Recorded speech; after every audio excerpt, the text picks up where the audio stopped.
Bienvenidos, bienvenidas a un programa más de Praxis TV, programa de la Escuela de Filosofía de la Universidad Nacional de Costa Rica. El día de hoy nos acompaña Andrés Gallardo Corrales, académico de la Escuela de Filosofía de nuestra universidad y responsable de un proyecto del cual vamos a conversar el día de hoy, proyecto que se llama Formación y Fortalecimiento en Pensamiento Crítico, Ética y Epistemología para la Investigación, Docencia y Enseñanza. ¿Cómo vas, Andrés? Muy buenas, Esteban.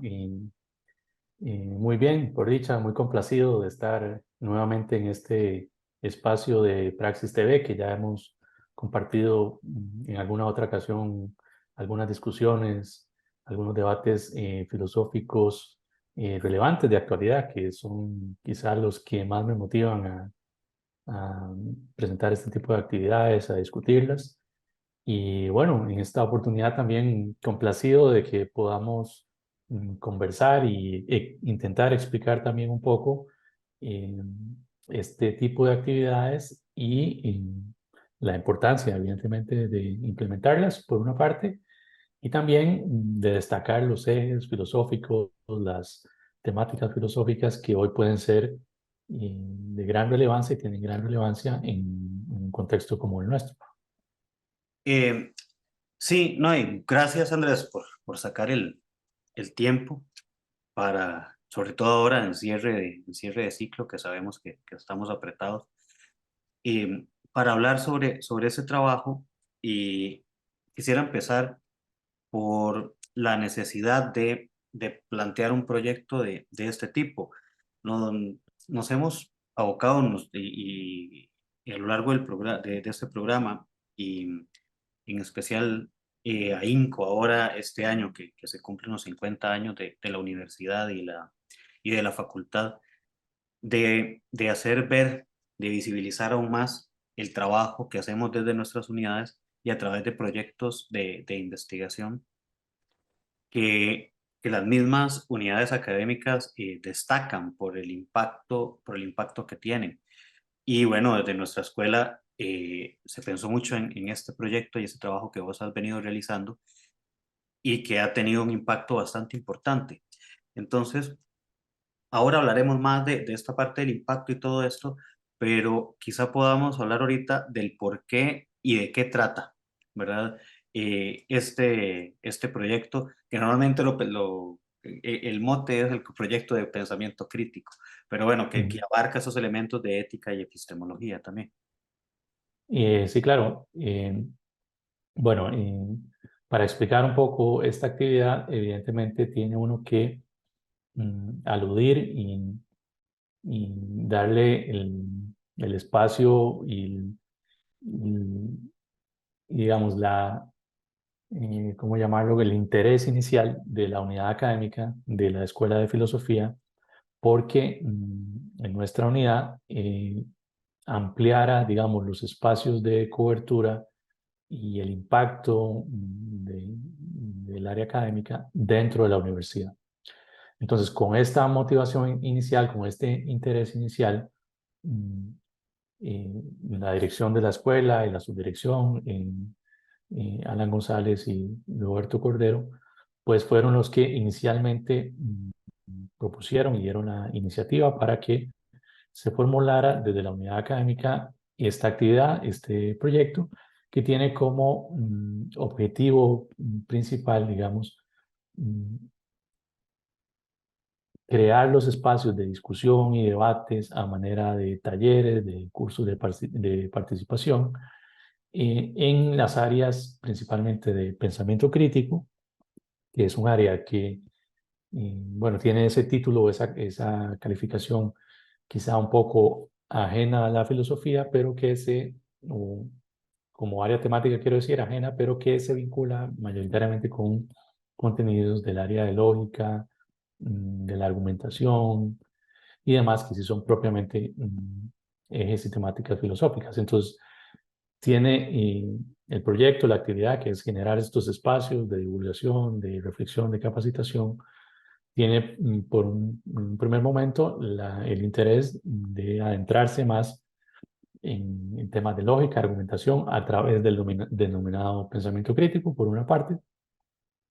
El segundo de los ejes eh, de las perspectivas que también se consideran relevantes que la unidad académica consideró relevante, tiene que ver con el área de ética, ¿verdad? Y aquí inicialmente se había formulado, se había pensado en los ejes específicos de ética de la investigación y ética en las prácticas docentes, que de alguna manera forman parte de las éticas aplicadas, pero que, bueno, podemos contarlo también después, que se han ido ampliando hacia otros horizontes y hacia otros espacios de la ética que también hoy son muy relevantes en diversos ámbitos y evidentemente también dentro de la universidad.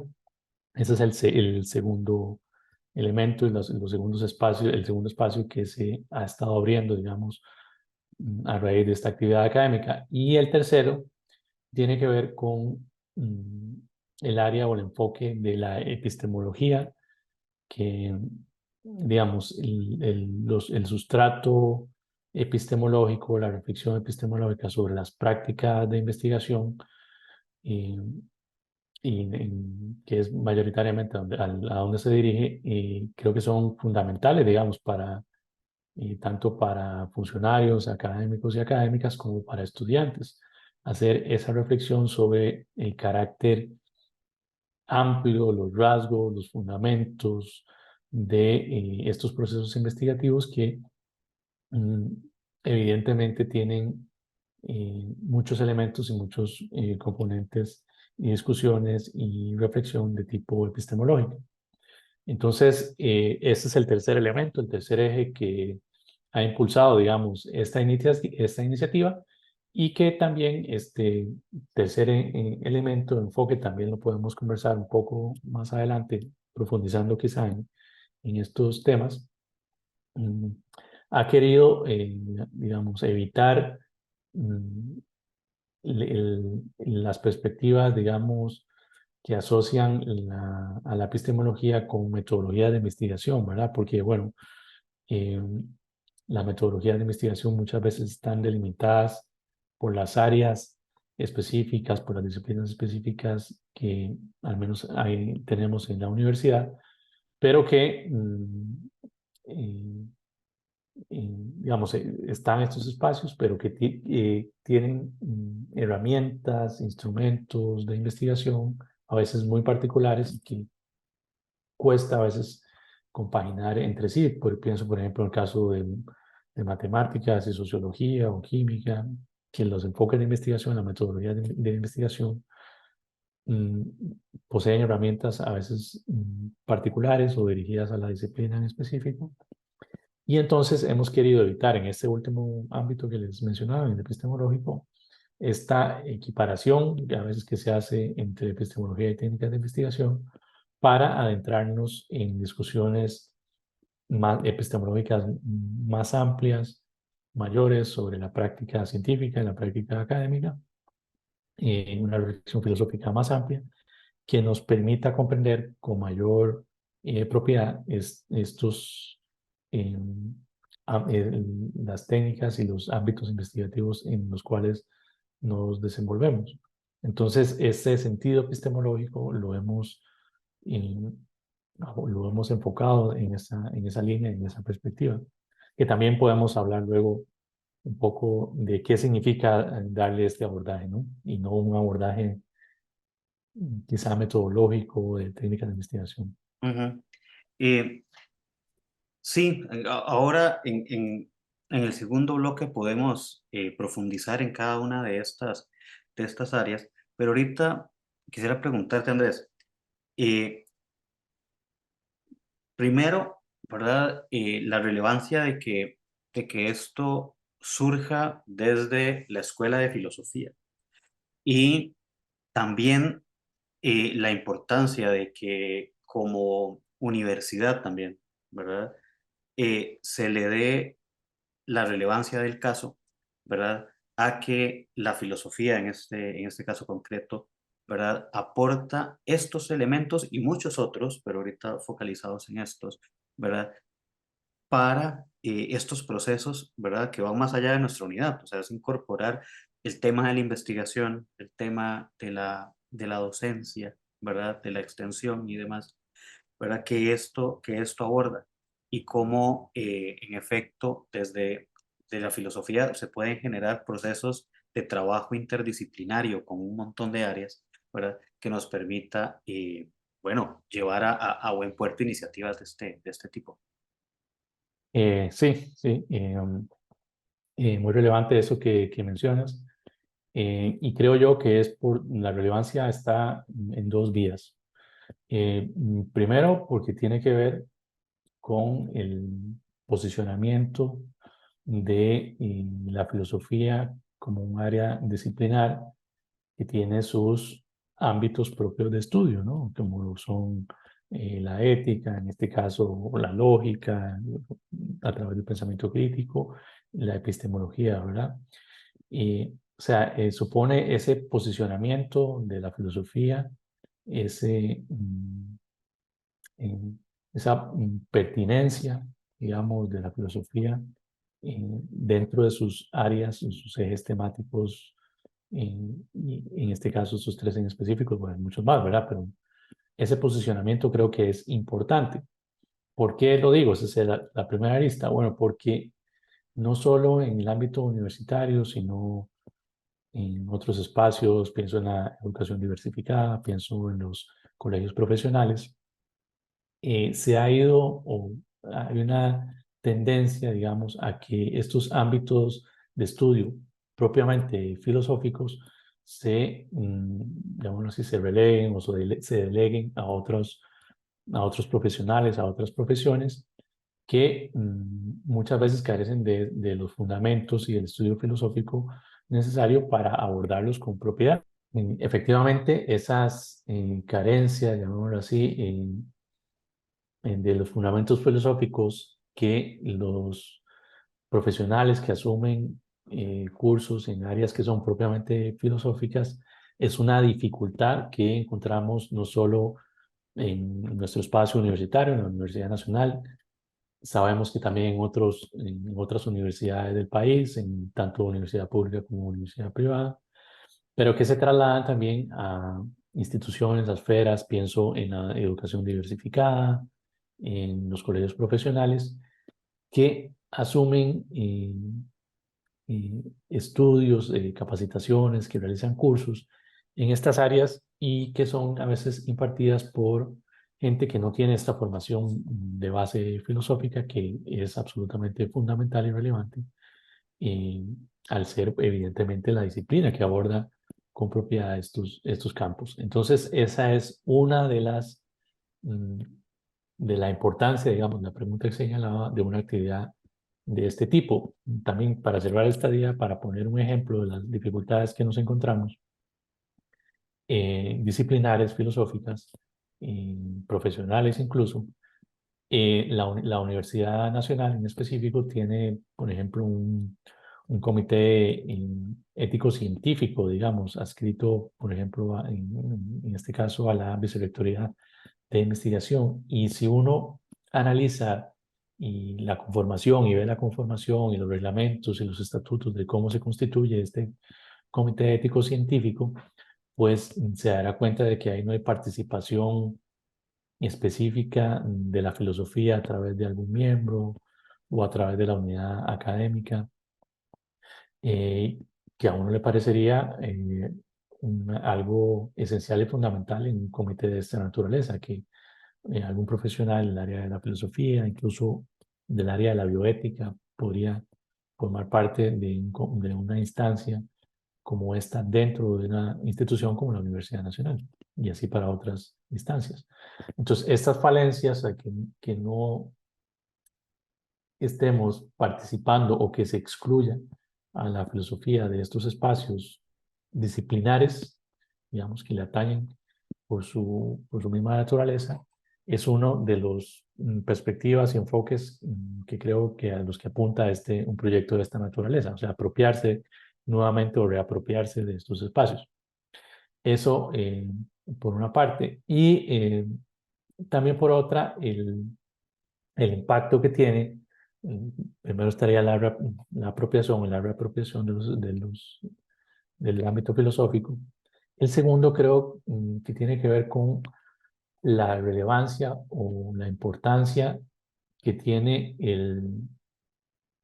estos ejes de los que estamos hablando, argumentación, ética y epistemología, la importancia que tiene en las sociedades actuales, en, en los problemas, en las discusiones, tanto académicas, de investigación y sociales que tienen estos ámbitos. Es decir, que no solo buscamos la recuperación de los espacios filosóficos propios de la disciplina, sino que también mm, buscamos evidenciar y mostrar y poner de manifiesto la total y completa relevancia que estos ámbitos específicos, al menos estos tres que estamos mencionando, tienen en las discusiones actuales en muchos niveles, ¿verdad? A nivel de la investigación, a nivel de la docencia y en niveles más amplios de la sociedad. Ese Mm. sería, que también podemos discutir un poco posteriormente en qué consiste ese impacto, pero que sería, digamos, la segunda factor, el segundo elemento importante de una actividad de este tipo. Sí, ya tenemos que hacer la primera pausa, pero bueno, en efecto, esto que señalas me parece importantísimo y que tenemos que ampliarlo y abordarlo tal vez en el tercer bloque, porque en efecto es muy común, ¿no? Mencionaba el caso de la ética, y sí, es uno de los espacios tal vez más comunes donde eh, bueno, se ha excluido en algunos casos la filosofía y teniendo la importancia que tiene en esto. Pero bueno, vamos a hacer una breve pausa y ya regresamos a Praxis TV.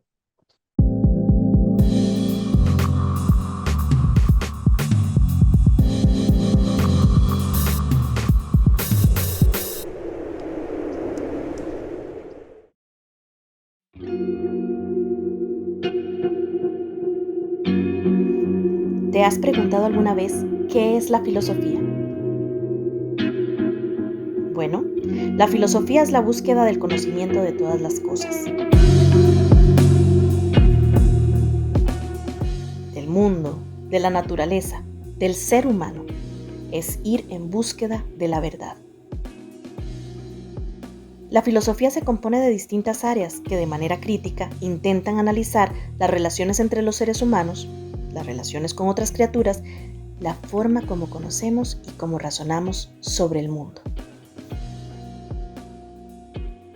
La filosofía política reflexiona sobre diversos temas fundamentales para la convivencia humana: la libertad, la justicia, el gobierno, la igualdad, la democracia, los derechos. Se cuestiona cuándo un gobierno es legítimo y cuáles son sus obligaciones ante la ciudadanía y cuáles son nuestras obligaciones ante el gobierno y ante los demás. Pero no solo reflexiona sobre estos temas, sino que tiene una participación activa dentro de los debates, dentro de las discusiones que se dan en la esfera pública, que tengan que ver con estos temas y con otros que se relacionen con la convivencia misma entre las personas.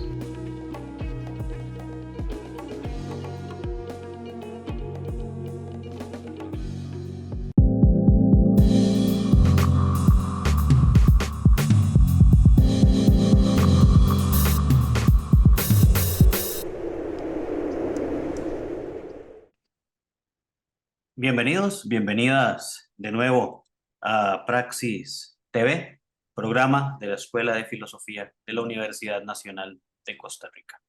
Continuamos conversando con Andrés Gallardo Corrales, académico de nuestra Escuela de Filosofía, compañero, amigo desde hace un montón de años, desde que estábamos estudiando en la U, y, y que tiene a cargo este proyecto del que estamos hablando el día de hoy: formación y fortalecimiento en pensamiento crítico, ética y epistemología para investigación, docencia y enseñanza.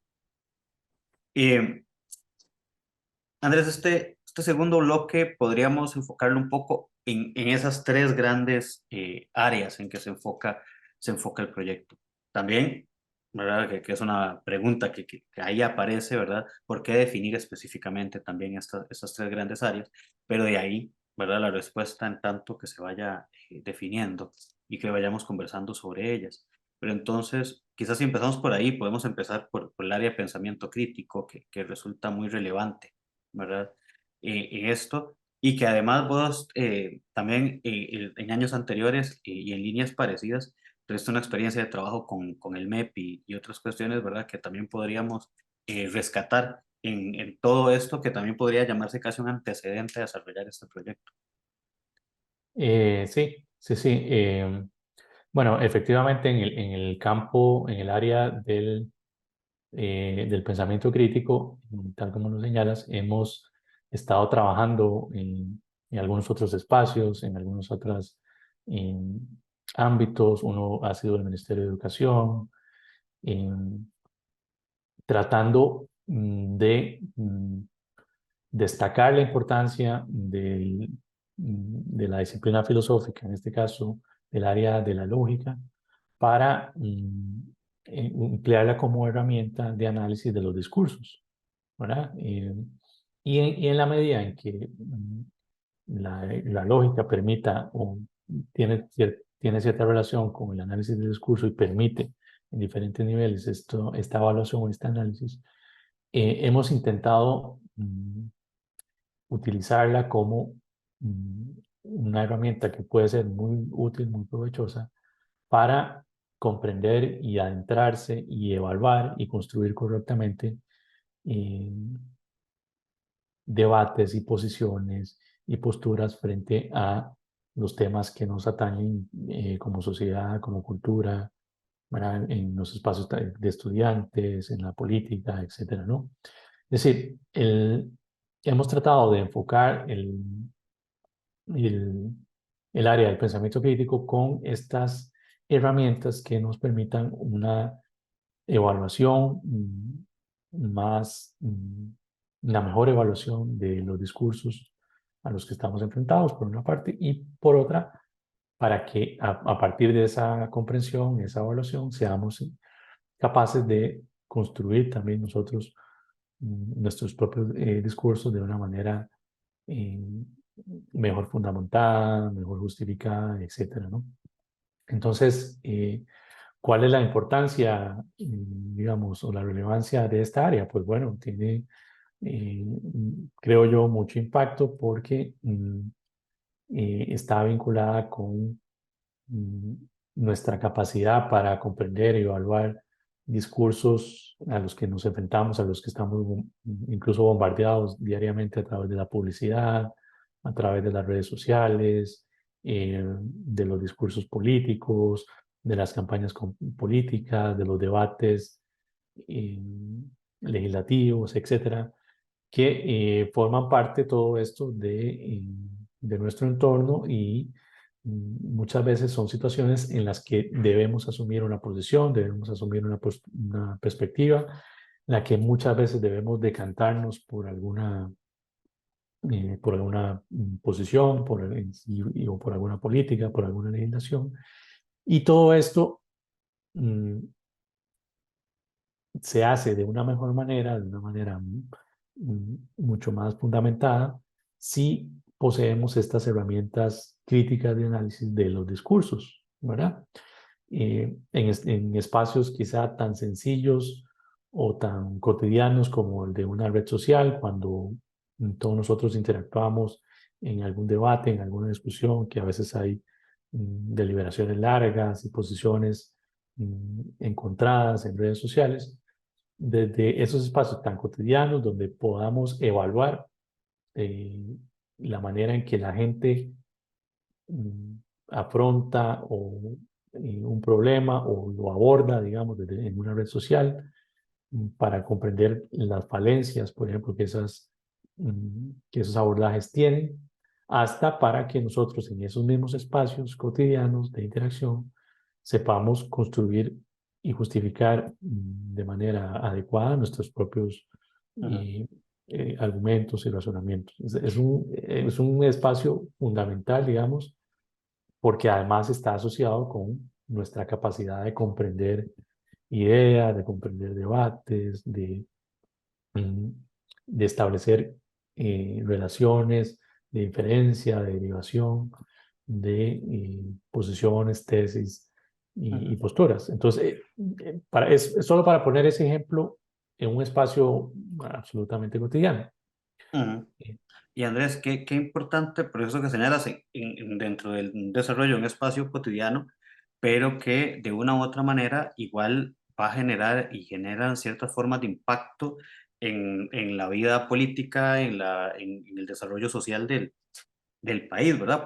Digamos, y en momentos como los actuales, donde o sea, las redes sociales también se llenan de troles, se llenan de noticias falsas, ¿verdad? Herramientas de estas también te permiten determinar cuándo hay algún posteo de algo que simplemente lo que quiere es generar ruido y que es mejor decir, no, o sea, ¿para qué me voy a meter en una discusión de este tipo si ese es el fin de esta discusión, ¿verdad? Ujú. O bueno, es que se ha vuelto tan cotidiano y al mismo interno de la universidad, digamos, de poder responder a ciertas cuestiones de la mejor manera. Entonces adquiere una relevancia también en este otro sentido. Sí, sí, por ejemplo, en el área del pensamiento crítico, cuando uno introduce, por ejemplo, estos temas, eh, muchos de los puntos de conexión, de vínculo, tienen que ver con el que hagamos conciencia de cuáles son algunas de estas estrategias, le llamamos así, o yo le llamo así, de abierta manipulación, ¿verdad? O de eh, estrategias eh, mm, a veces muy poco éticas, ¿verdad? Por no decir otra cosa, en las que estamos inmersos cuando nos adentramos en redes sociales, ¿verdad? En debates de redes sociales. Entonces, hay hacer conciencia de esas estrategias de manipulación es un primer paso, un paso importante para estar alertas, ¿verdad? Sobre ese mundo, digamos, que a veces nos adentramos sin el debido conocimiento, por una parte, y por otra también en el de conocer y tener las herramientas analíticas suficientes para mm, comprenderlo y evaluar las tesis que se nos presentan desde esos espacios de abierta manipulación o asediados. Y aquí aparecen entonces lo que comentaba, ¿no? Las estrategias de uso de troles, de campañas políticas que apelan a noticias falsas, a información falsa, a contextos de publicidad engañosa o sumamente engañosa, que todo esto también tiene incidencia en la manera en que comprendemos y evaluamos, y creo que es muy importante, evaluamos la política y los contextos políticos y los discursos políticos eh, a los que nos afrontamos hoy como sociedad, como país, como cultura, incluso para comprender mm, las estrategias, las vías incluso de la política internacional, de las estrategias políticas, de los discursos políticos. Todas estas herramientas creo que son fundamentales y esenciales. Entonces ya en este segundo nivel hablábamos primero de un ámbito, de un mundo muy cotidiano como las redes sociales, la interacción, los debates que se dan en estos espacios, pero quizá en un segundo nivel mm, nos permite también una mucho mayor capacidad, el ejercicio y el adentrarse en estos temas nos permite tener una mayor capacidad crítica respecto de estos debates que son absolutamente relevantes para la vida nacional, para la política, y asumir una posición mucho más crítica, mucho más informada, mucho más capaz de evaluar, de eliminar la paja de lo fundamental, ¿verdad? Etcétera. Todo eso es muy importante. Y entonces ya aquí estamos en temas o en debates, qué sé yo, relativos a la inmigración, a la seguridad social, a temas de salud, etcétera, a todos estos temas que, a la educación, ¿verdad? El debate en torno a la educación, que son temas ya de una importancia fundamental para la construcción de un país, de un Estado, para generar política pública que mm, en principio debería redundar en beneficios para la sociedad, ¿verdad? Entonces, tener la claridad para asumir una posición crítica de estos temas ya a un nivel un poco superior, pues creo que es también fundamental, ¿no? Ujú. Y todo esto, vamos a ver, todo esto también se resume en la idea de una educación, de una ciudadanía mucho más preparada, mucho más educada, crítica, para construir democracia, ¿no? También tiene que ver con eso. Y Andrés, esto, ¿verdad? Y esto mismo con lo que cierras, eh, se termina relacionando intrínsecamente con con otra de las áreas, que es la ética, ¿verdad? Sí, sí, sí, sí, Que planteas en el proyecto, ¿verdad? sí. Y que va más allá de estas relaciones que ya vos estás planteando. Y evidentemente estos cuestionamientos a las prácticas que en efecto son poco éticas, ¿verdad? Ujú, ujú. En términos de manipulación política y demás. Pero también en otros elementos que ya vos también planteas, en procesos de investigación y demás, porque en efecto, ¿verdad? Eh, lleva de la mano las herramientas del pensamiento crítico, también tienen que ir de la mano de estas prácticas éticas en lo que hacemos. Sí, efectivamente. Bueno, también yo siempre digo en muchos espacios que cuando hacemos estas divisiones entre ejes, digamos, ética, política, epistemología, pensamiento crítico, que muchas veces estas divisiones son divisiones de carácter analítico, pero que en el ejercicio, en la práctica, en donde se manifiestan estas discusiones y los espacios, pues están obviamente interconectados por muchísimos elementos y muchísimos aspectos. Uno de esos, claro, tiene que ver con eh, la dimensión ética, ¿verdad? Hay una relación clara entre pensamiento crítico, ética, en ese sentido que hemos aludido. Y bueno, el proyecto originalmente estaba enfocado, digámoslo así, a el campo ético en un sentido de lo que se llama en filosofía las éticas aplicadas, es decir, mm, el abordaje de problemáticas éticas, en este caso específico en el ámbito de la investigación. Y aquí, en este particular de ética aplicada, pues hay dos aristas éticas relevantes.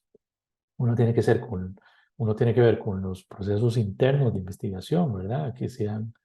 Que las universidades y los investigadores, académicos, estudiantes, generen sus proyectos a partir de principios de honestidad, de evitar el plagio, de citar correctamente a otros autores y autoras, etcétera, ¿no? De no apropiarse las ideas.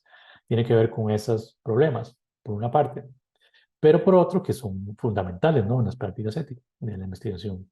Pero por otro también con el impacto que estas mismas investigaciones y los proyectos que se llevan a cabo en el marco de la universidad tienen a nivel social y cultural.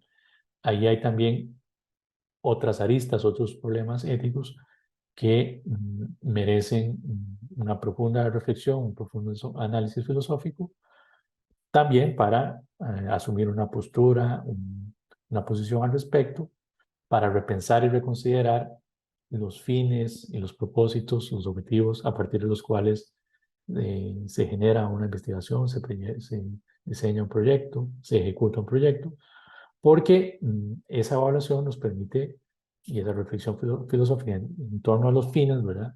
Ah, de un proyecto de investigación nos permite también orientar los procesos investigativos en el sentido que queramos darle, ¿verdad? Pongo, por ejemplo, brevemente el impacto, por ejemplo, que tiene la investigación biotecnológica en caso de producción de transgénicos, modificación de de especies animales y vegetales, de plantas, en mejoramiento genético, todo ese tipo de cosas no solo involucran o señalan problemas éticos internos, ¿verdad? Como los que mencionaba, del plagio, de la honestidad, etcétera, sino que también tiene que ver con el impacto que esa investigación tiene en la sociedad, en la cultura, ¿verdad? Es decir, con los problemas en torno a la salud, a las preocupaciones de las modificaciones genéticas y demás. Entonces, esa es una arista, digamos, relevante de este abordaje ético en el marco de las éticas aplicadas, ¿verdad? Que es Ujú, inicialmente con lo que empezamos la actividad, pero que, y tal vez lo podemos hablar, conversar también un poco después, pero que se ha ido ampliando, digamos, a otras esferas y que también tiene otras implicaciones en otros ámbitos, ¿verdad? Importantes. ujú. Sí, tenemos que hacer ya la segunda pausa, ¿verdad? Y bueno, en el próximo bloque, en efecto, podemos hablar de esto, ¿verdad? De ese impacto que ha tenido el proyecto y bueno, que viene porque se presentan retos y se presentan también retos futuros a partir del trabajo que se ha venido haciendo. Entonces vamos a hacer una segunda pausa y ya regresamos a Praxis TV.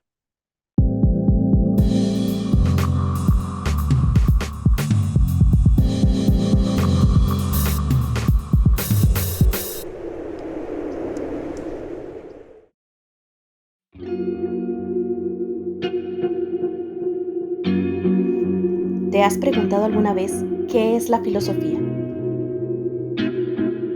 Bueno, la filosofía es la búsqueda del conocimiento de todas las cosas, del mundo, de la naturaleza, del ser humano. Es ir en búsqueda de la verdad. La filosofía se compone de distintas áreas que de manera crítica intentan analizar las relaciones entre los seres humanos, las relaciones con otras criaturas, la forma como conocemos y cómo razonamos sobre el mundo. ¿Por qué filosofía? En mi caso, yo ya había cursado una carrera en economía y una en estadística. Trabajo en investigación y me di cuenta que realmente me es súper necesario desarrollar este pensamiento crítico objetivo que siento que es posible desarrollarlo dentro de la carrera de filosofía. La filosofía me abre una puerta constante en la búsqueda del conocimiento. Me ayuda a criticar, a debatir, dialogar y argumentar. También me ayuda a ser no solo una mera espectadora del mundo, sino un ser activo, para poder descongelar los pensamientos, buscar los vacíos y luego llevar todo a la práctica.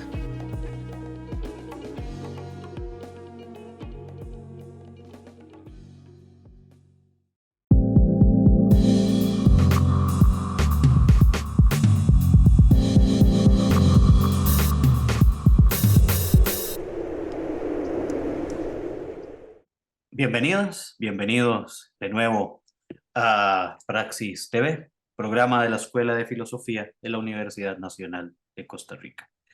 Continuamos conversando con Andrés Gallardo Corrales, compañero de la Escuela de Filosofía. eh, y bueno, sí, amigos desde hace rato, ¿verdad, Andrés? Porque Sí, hace hace, muchos años. mucho rato, ¿verdad?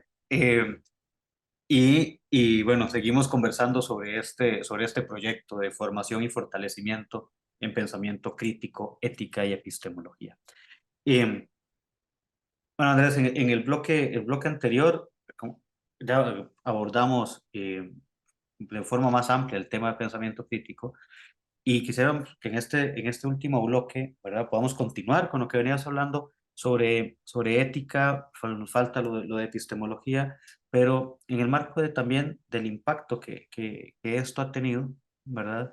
Los proyectos que vienen, las solicitudes incluso que se hacen al proyecto, porque es importante rescatarlo, ¿verdad? O sea, el hecho de que otras unidades académicas, que vicerrectorías se sumen, que hagan solicitud, habla muy bien del impacto que va teniendo el proyecto y de la necesidad que existe de seguir abordando estos temas. Y también, bueno, ahí hablaremos en el proceso de este último bloque bueno, sobre esos retos también a futuro que se nos presentan.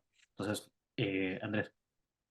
Sí, sí, tal como estábamos señalando al final del bloque anterior, digamos, a raíz de estos espacios de discusión, de estos espacios de capacitación, de deliberación, de debate, en el campo de la ética, se han ampliado, digamos, así las perspectivas a raíz también del interés que han generado estos temas hacia otros ámbitos, digamos, también a otros problemas éticos, ¿verdad? En particular. Y a raíz de esto ha surgido, por ejemplo, el interés en el campo propiamente de la ética aplicada, relacionar problemas éticos, evaluar problemas éticos, específicamente en el caso de la función pública, que es una de las aristas también muy problemáticas, con mucha mm, discusión en la actualidad, en el ámbito político. Entonces también abordar esa área, obviamente también con el fundamento filosófico y la pertinencia filosófica que eso supone desde un proyecto de esta naturaleza. Esa es una de las solicitudes específicas, pero también han habido intereses o ha habido interés por temáticas y problemáticas muy amplias o más amplias que también son de absoluta relevancia, de absoluto impacto. Por ejemplo, el caso eh, para el proceso de investigación de docencia, de la relación de problemas vinculados también con el género, ¿no? La asociación entre ética y género, donde ha habido también interés y participación activa incluso de muchas académicas en la universidad por adentrarse y profundizar y reflexionar con mayor profundidad las aristas éticas, digamos, en los procesos investigativos, de docencia y demás universitarios, desde la perspectiva de género. Aquí han entrado, por ejemplo, en este proyecto han colaborado diferentes académicos y en esta área de la ética de género un aporte muy relevante lo ha realizado la profesora Rocío Zamora Sauma, quien le ha dado este énfasis y ha tenido una recepción importante y han habido espacios y retroalimentación importante y que demuestran ese interés y esa preocupación por adentrarse a la ética o por reflexionar sobre problemas éticos desde ya en aristas tan relevantes, tan necesarias como la del género, ¿verdad? Y ha tenido mucha aceptación. Entonces, todo esto, estos dos ámbitos que les señalo, pues son ámbitos en los que se puede ampliar, se puede profundizar y se puede eh, llevar a otros espacios dentro y fuera de la universidad, ¿no? Creo que es muy relevante. Y también esto también se vincula de alguna manera, por ejemplo, el tema de género, que es un tema mucho más general y que traspasa muchas aristas sociales. Eso también se relaciona con el tercer enfoque, la tercera perspectiva, o el tercer eje más bien, al que se aboca el proyecto que hemos dicho que es el de la epistemología. Como les mencionaba al inicio, el, el, el propósito inicial no tenía que ver con cursos de metodología de investigación, que a veces, creo yo, se equipara erróneamente, ¿no? La epistemología con metodología de investigación, sino que le hemos dado un enfoque de discusión sobre los fundamentos epistemológicos de las prácticas investigativas, de las prácticas científicas y académicas en general. Ese es el enfoque que le hemos dado. Y a través de este enfoque hemos intentado, por una parte, reflexionar y comprender en su esencia, llamémoslo así, en sus fundamentos, qué significan las prácticas científicas, cómo se llevan a cabo, las prácticas académicas, etcétera, ¿no? Comprender en un sentido general, amplio, que nos da la filosofía, esas prácticas académicas, investigativas y científicas. Y esta comprensión y esta reflexión y estos debates en torno a entender la naturaleza de estos procesos investigativos nos orienta también en una problemática actual, contemporánea y absolutamente relevante y fundamental, como lo es el, el debate, la discusión en los contextos y en los discursos negacionistas, anticientíficos, que también atraviesan muchos espacios políticos por una parte, pero también que se presentan en ámbitos académicos universitarios. ¿Y por qué esto es así? Bueno, porque muchas veces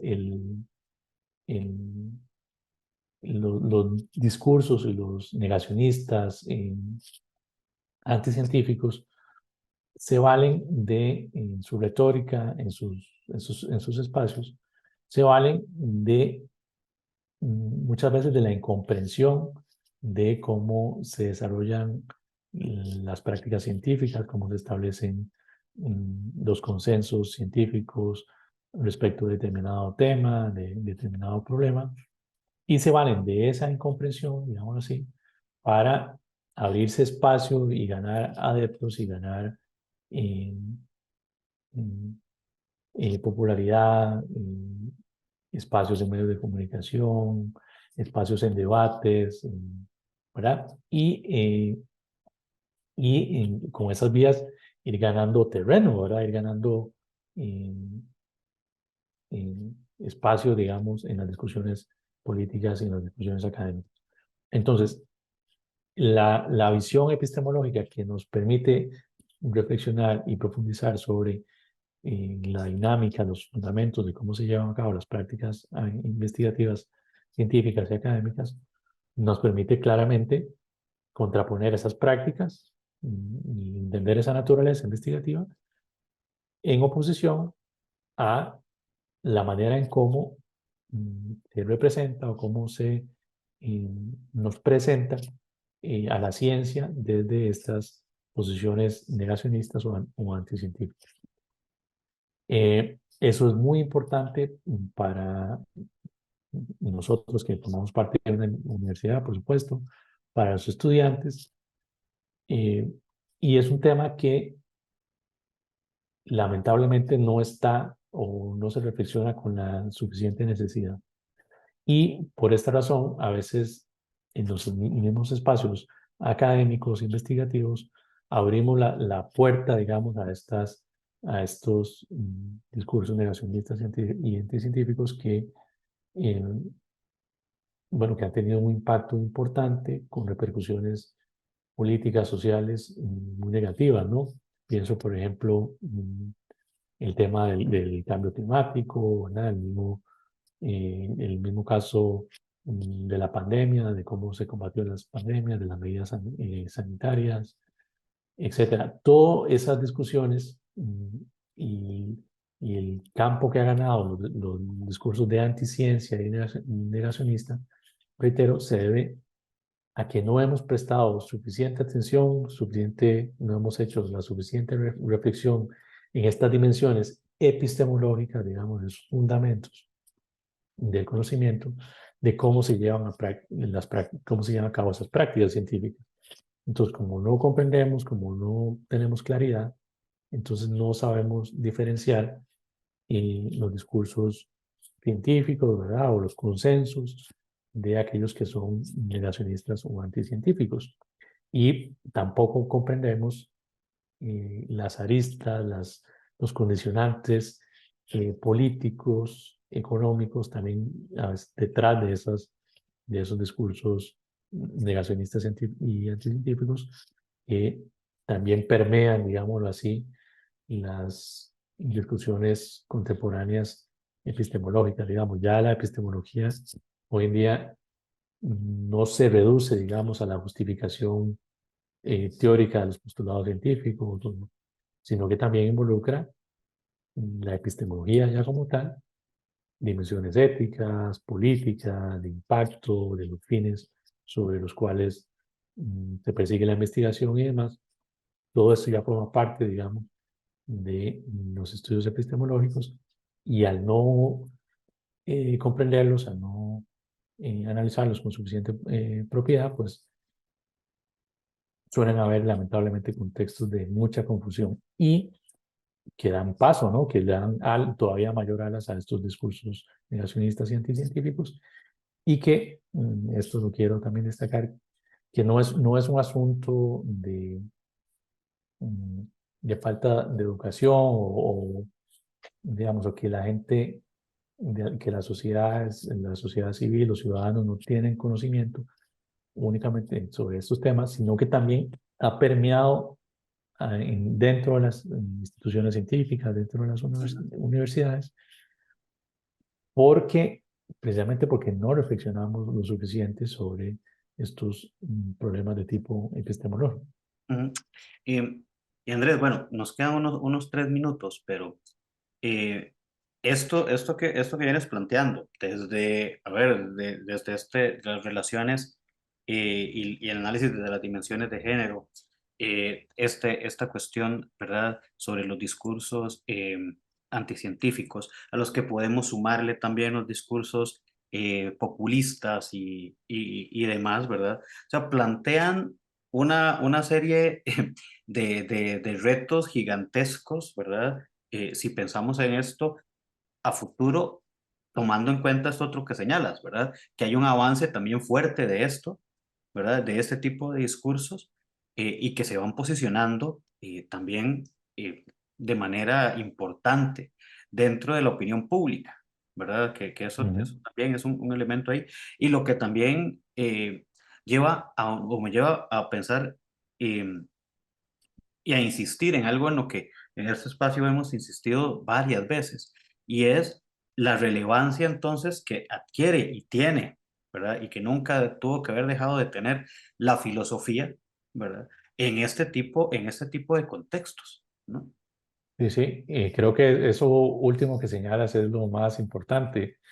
Definitivamente, todas estas problemáticas a las que hemos aludido, a las que estamos abocados en reflexionar, en analizar, en discutir, al final de cuentas, lo que nos muestran, los que nos señalan, es la absoluta pertinencia, digamos, del quehacer filosófico, de la reflexión filosófica para al menos intentar, por una parte, comprender la naturaleza de estas problemáticas y por otra, brindar o proporcionar caminos de reflexión para posibles soluciones o posibles alternativas a estos conflictos y a estos problemas que tenemos. Entonces, las dos vías son fundamentales y muestran, digamos, la vía de la reflexión, de la comprensión, que es la vía filosófica por excelencia,